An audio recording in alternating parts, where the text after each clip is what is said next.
Book of Heaven, Volume 15, January 16th, 1923. Second General Uproar. I felt very afflicted because of the privation of my sweet Jesus, and I thought to myself, why is he not coming? Who knows where I offended him, that he is hiding from me? And while I was thinking of this, and who knows how many other things, which it is not necessary to say here, my adorable Jesus moved in my interior, and clasping me tightly to his most holy heart, with tender and compassionate voice told me, "My daughter, after so much time that I have been coming to you, you should have understood by yourself the reason for my hiding, though hidden, not outside, but inside of you."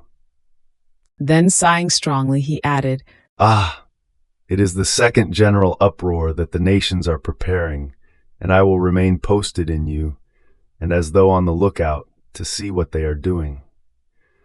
I have done everything to dissuade them. I have given them light, grace. I have called you in a special way during the past months, to make you suffer more, so that my justice, finding an embankment in you, and one more satisfaction in your pains, might let light and grace descend more freely into their minds, so as to dissuade them from this second uproar. But everything has been in vain. The more they united together, the more they fomented discords, hatreds, injustices, to the point of forcing the oppressed to take up arms to defend themselves. And when it comes to defending the oppressed and justice, also natural, I must concur.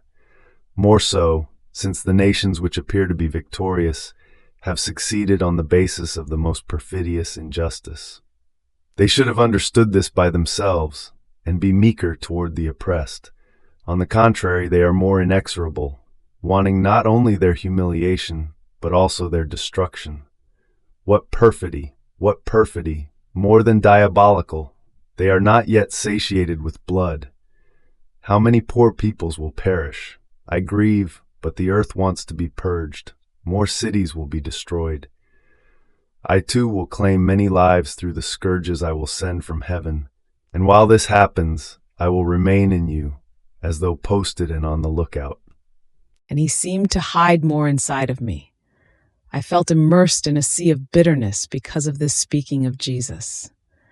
Then afterwards, I felt surrounded by people who were praying, and also my celestial mama who, extending her hand into my interior, grabbed one arm of Jesus and pulled him out, saying to him, "My son, come into the midst of the peoples. Don't you see into what a sea of storms they are about to plunge themselves, such that it will cost them a sea of blood?" But as much as she pulled him, Jesus did not want to come out, and she, turning to me, "Pray him very hard that things may be milder." So I began to pray him, and now he would place his ear within mine, letting me hear the movements of the peoples and the noise of the weapons. Now he would show me various races of peoples united together, some ready to wage wars and some preparing themselves. So, clinging tightly to my Jesus, I said to him, "Placate yourself, my love. Placate yourself. Don't you see how much confusion of peoples there is, how many uproars? If this is the preparation, what will it be in act?" And Jesus, My daughter, they themselves are the ones who want this. The perfidy of man wants to reach the excesses, and each one wants to draw the other into the abyss. However, the union of different races will serve my glory later on.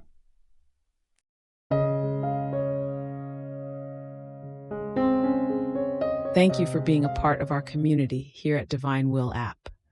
If you enjoy listening to Jesus's lessons on how to live in the divine will, please give this video a thumbs up.